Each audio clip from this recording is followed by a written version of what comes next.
ఇలా chicken curry చూడండి వెరైటీగా. తరిగిన పచ్చిమిరపకాయలు, తర్వాత ఉల్లిపాయ పేస్ట్, కొంచెం పసుపు వేసుకోవాలి, కొంచెం ఉప్పు సరిపడినంత. మూత పెట్టుకుని 10 నిమిషాలు మగ్గించుకోవాలి. పేస్ట్ మగ్గించుకునేలోపు చికెన్ మ్యాగ్నేట్ చేసుకోవాలి. ఉప్పు, పసుపు, కారం వేసుకోవాలి.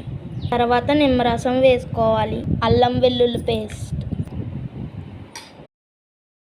టమాటా పేస్ట్ వేసుకోవాలి.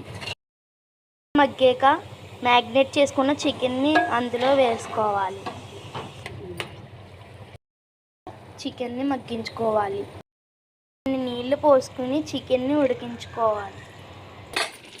కూర అయితే చాలా బాగా వచ్చిందండి. మీరు కూడా తప్పకుండా ట్రై చేసి ఎలా ఉందో కామెంట్ చేయండి.